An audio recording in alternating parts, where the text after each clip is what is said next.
Welcome to the deep dive. We're tackling a topic that's, well, pretty central to any group effort you'll find yourself in. Absolutely.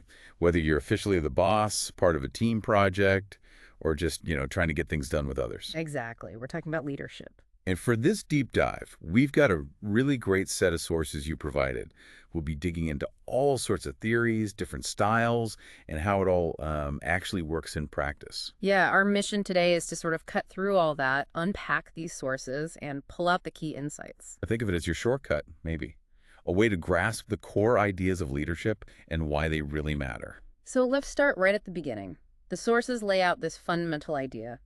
What is leadership, really? At its heart, it's about guiding a group, hmm right, towards some kind of goal.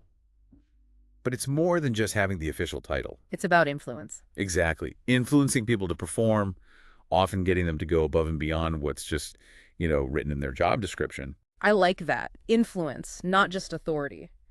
And the sources really stress how vital good leadership is, especially now, with things changing so fast. Oh, definitely. In dynamic environments, it's crucial for getting everyone behind a vision, helping teams adapt. Adapting to change, yeah. And there's another key point the sources make up front. It's not a one-way street. You mean followership? Right, followership. Yeah. The willingness of people to actually follow. The sources say this really underpins the whole concept of leadership. Makes sense. If no one's willing to follow, you're not really leading anyone. Pretty much. It's Yeah. fundamental. Okay, that feels like an important piece we sometimes forget. So let's dive into how these sources break down leadership. Maybe start with that classic question. The born or made question. Yeah, exactly. Where does leadership come from? Well, that brings us straight into trait theories. The basic idea here is that it all comes down to inherent qualities, traits a person just has. Like the old great man theory, the idea that some people are just destined to lead. Sort of, yeah. That's the historical route. Researchers tried for ages to nail down these specific leadership traits. And the sources list quite a few. Things like drive, desire to lead, Honesty, integrity, self-confidence, intelligence, job knowledge. energy, determination, creativity, sociability. It's a long list. It really is. Sounds like a recipe for a pretty great person in general, doesn't it? Yeah. But then the sources talk about refining this idea, right?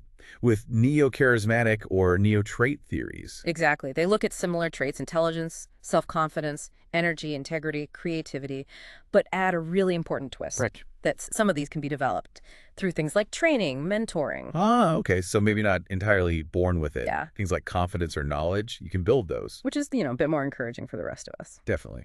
But then come the criticisms. Mhm. The sources point out some major issues with focusing only on traits. Oh, absolutely. Big criticisms. Like, findings often depend entirely on the context. A trait that works in one situation might flop in another. And didn't they say traits only explain a fraction of effectiveness, like 30%? Roughly, yeah. Around 30%. The other 70%. That's often down to situational factors, the environment, the task, the team. Okay, so the big takeaway isn't just listing traits, it's realizing that traits alone are a really incomplete picture. Exactly. There's no magic checklist that guarantees success everywhere. That startup founder example in the Yeah. sources makes sense here. Yeah, tell us about that. Well, their self-confidence and vision-definite traits were key for getting funding, rallying the first employees. Drive and integrity built trust. Sure, those are important. Their ultimate success wasn't just those traits. It depended hugely on adapting to the market, dealing with unexpected stuff, situational factors. Right. Traits might give you a starting point, maybe a foundation, but the real work, the adaptability, that comes from somewhere else Which leads us neatly away from just who leaders are. and towards what they actually do, their behaviors. Exactly. Behavioral theories. Let's shift focus there. What do leaders do? These theories look at observable actions. How do effective leaders behave with their teams, with the work itself? The sources mention some key U.S. research here. The University of Michigan studies. Right. They drew a distinction between job-centered behavior focused on tasks, rules, output, and employee-centered behavior. Focusing on the people, their needs, relationships. And the interesting finding from Michigan, that employee-centered style often linked to higher productivity and higher job satisfaction. Focusing on people paid off. Then there were the Ohio State studies. Similar ideas, different labels. Pretty much. They talked about initiating structure that's task-focused and consideration relationship-focused. And their finding. They found that leaders high on both, the so-called high leaders, often got good results.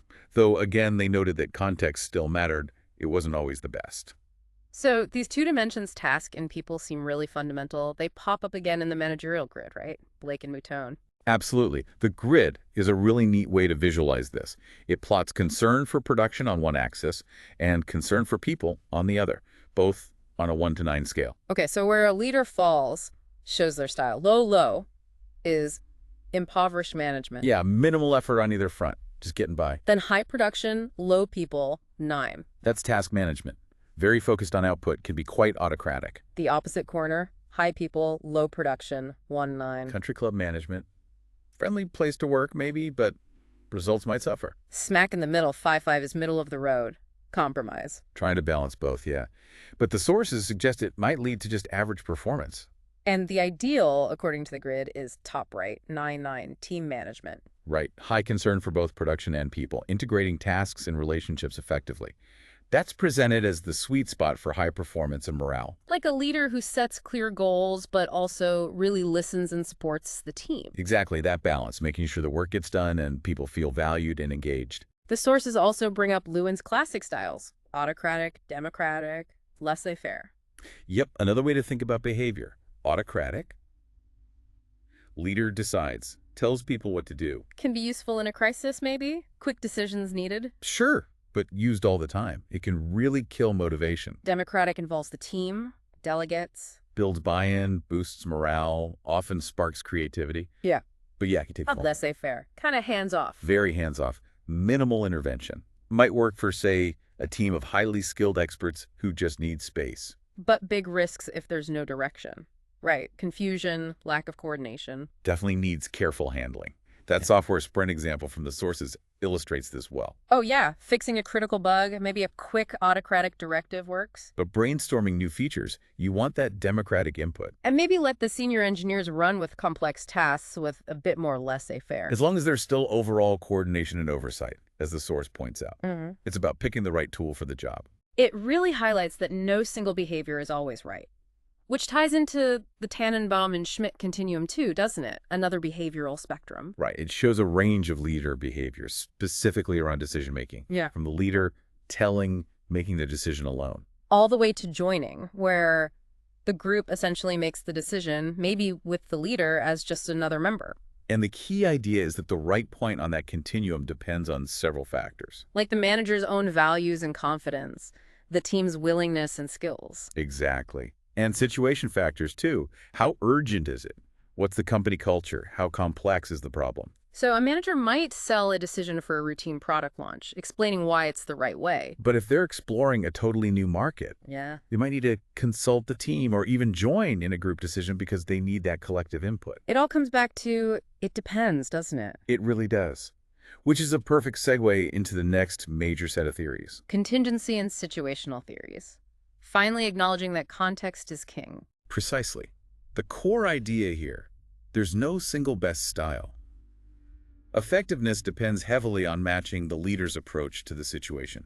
Let's start with Fiedler's contingency theory. This one feels pretty foundational. It is. Fiedler argued that a leader's basic style, either task-oriented or relationship-oriented, is relatively fixed. He measured this with that least preferred coworker LPC scale. Low LPC meant task-focused. High LPC meant relationship-focused. Okay. And then he looked at the situation. Right. He defined situational favorability based on 3 things. Leader-member relations, how much trust and liking is there. Task structure, is the job clear or ambiguous? And position power, does the leader have formal authority? And the punchline was, Task-oriented leaders do best when the situation is either very favorable, everything's good, or very unfavorable, everything's challenging. and relationship-oriented leaders. They shine in those middle ground, moderately favorable situations. So Fiedler's model implies that if there's a mismatch, you don't change the leader's style because it's fixed. That's the controversial part, yeah.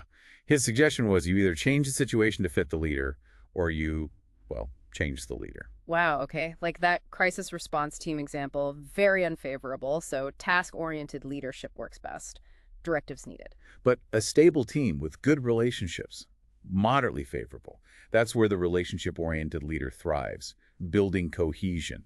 The sources briefly mention cognitive resource theory too, kind of building on Fiedler. Yeah, just suggesting that under stress, experience matters more, But in low-stress times, intelligence is key for the leader. A bit of a refinement. Okay, moving on to Hersey Blanchard's situational leadership. This one feels more flexible. Much more flexible. It shifts the focus dramatically to the follower, specifically their readiness or maturity level for a specific task. Readiness, like are they able and willing? Exactly. It ranges from M1, unable and unwilling or insecure, right up to M4, able and willing or confident. And the leader's job is to adapt their style based on that follower's readiness for that task. That's the core idea. Unlike Fiedler, Hersey Blanchard says leaders can and should change their style. So for an M1 follower, low readiness, you use telling. High task, low relationship. Just give clear instructions. For M2, unable but willing, you sell or coach. Right. High task, high relationship. Explain, persuade. M3, able but unwilling or insecure. Participating or supporting.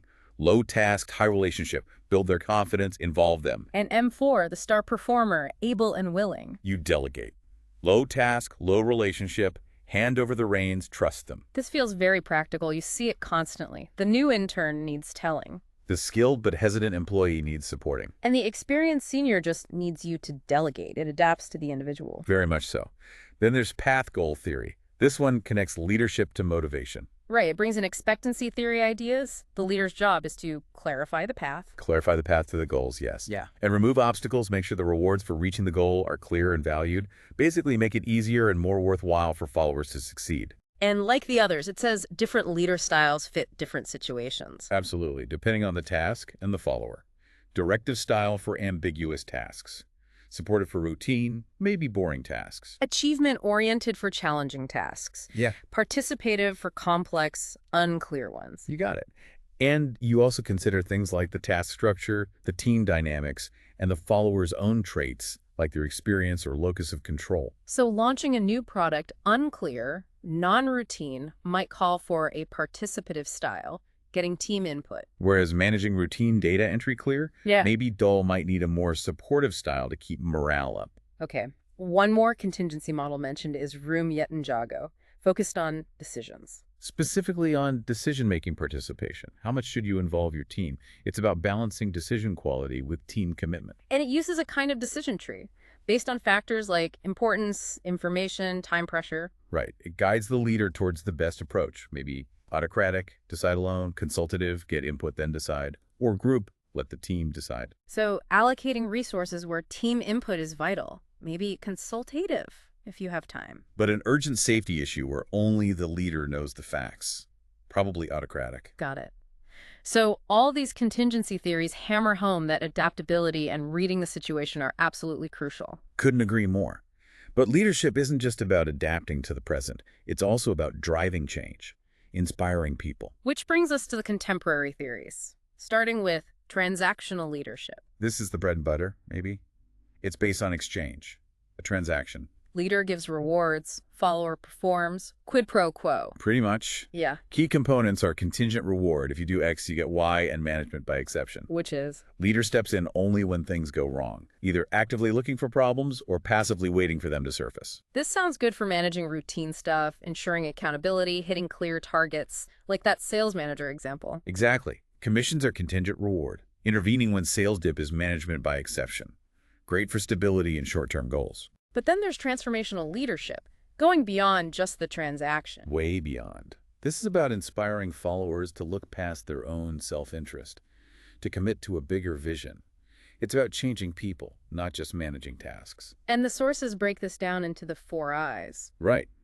Idealized influence being a role model, ethical, earning trust, inspirational motivation, painting that compelling vision. Intellectual stimulation, encouraging new ideas, challenging norms, and individualized consideration. Paying attention to each person's needs, coaching, mentoring, developing your people. This feels much more focused on long-term change, innovation, building real commitment. Definitely. Think of that CEO pushing for sustainability, using the vision, inspirational motivation, encouraging green ideas, intellectual stimulation, mentoring project leads, individualized consideration. Often linked with this is charismatic leadership. What's the distinction? Charisma is partly about how the leader communicates and behaves. They have clear vision, yes, but they also take personal risks, show sensitivity to followers, and often use unconventional ways to make their point. And the sources say charisma isn't just magic, it can be developed. To an extent, yes. Through things like powerful communication, storytelling, showing conviction, emotional connection. And it can be really effective, right? Especially in uncertain times or for missions people feel passionate about. Hugely effective. Boost performance, loyalty, satisfaction. But there's a warning label attached. The dark side. A very important warning. Charisma is potent influence, and it can absolutely be misused for selfish ends, or it can create followers who are overly dependent, who stop thinking for themselves. Like that nonprofit founder example again, their charisma gets volunteers fired up fantastic. But the same power could be used to manipulate or create an environment where no one dares question the leader. It needs ethical grounding. So we've got traits, behaviors, situations, inspiration. All these perspectives, it leads to that classic distinction the sources make. Manager versus leader. Yeah, it's a common point. Managers are often seen as focusing on doing things right. Planning, organizing, controlling, keeping the current system running smoothly, efficiency. While leaders focus on doing the right things. Setting the vision, inspiring change, challenging how things are done now, effectiveness, direction. It's crucial not to see them as opposites, though. The sources frame management as a specialized part of leadership. You really need both for a successful organization. The control and order from good management, plus the vision and motivation from good leadership. Exactly. Like that department head example. They're managing when they ensure reports are on time. But they're leading when they champion a whole new digital way of working for the team, often the same person, wearing different hats. Precisely. The functions are distinct, even if the person isn't. Okay, so pulling all this together, how does it translate into practice, into developing these skills? The sources touch on some key roles. Yeah, like team leadership. Understanding styles helps you set goals, delegate well, act as a liaison, troubleshoot, coach, Yeah. like a good Scrum Master does. And mentoring comes up, tying into that individualized consideration idea. Right. Sponsoring people, supporting them, needs skills like listening, empathy. Think of a senior engineer helping a junior one navigate their career. There's also self-leadership, applying these ideas to yourself. Absolutely. Setting your own goals, managing your own motivation, modeling behavior, creating a positive mindset, things you might work on in workshops, for instance. And hugely relevant now, online or e-leadership. Leading remote teams isn't the same. Definitely not. No. Requires extra effort on clear communication, building trust, digitally transparency helps there, and actively engaging people using virtual tools, video updates, virtual socials, things like that. So the sources basically show how these theories feed into concrete strategies, like using feedback to develop behaviors, training adaptive leadership skills. Fostering transformational abilities, using participative decision-making wisely, balancing transactional and transformational approaches, developing ethical charisma, mastering online leadership, setting up mentoring, building a self-leadership culture, and just constantly reflecting. It makes it clear these aren't just abstract concepts. They give you a real toolkit for development. Which brings us back full circle, really, to you, our listener. Why should all this matter to you? Well, understanding these theories gives you a lens, doesn't it? A framework for watching and understanding what's happening in any group you're in. Exactly. You can start spotting different leadership styles, thinking about whether they fit the situation, why some things work and others don't. It helps you make sense of it all. At work, in volunteer groups, maybe even at home sometimes, it's a way to analyze those dynamics. We've certainly covered a lot of ground. From traits through behaviors, the huge importance of this situation, into inspiring change with transactional, transformational, charismatic styles. Clarifying manager versus leader and linking it all to practical application and development. And the big takeaway from all these sources seems clear. Leadership is complex. It's not one thing. It's this dynamic mix of the leader, the followers, the context. Adaptability and awareness seem absolutely key. For sure. Which leads to a final thought, maybe something for you to ponder. Go on. Given how much theories like Hersey Blanchard or Path Goal emphasize understanding your followers in this specific situation, maybe the ultimate leadership skill isn't having one fixed style at all. But rather the wisdom, the flexibility to know how and when to adapt your approach based on the unique people and the unique challenges right there in front of you. So less about having a style, more about having the skill to choose the right style for the moment. Perhaps. Yeah. What does that suggest about how you approach leading or even how you approach following in your own life?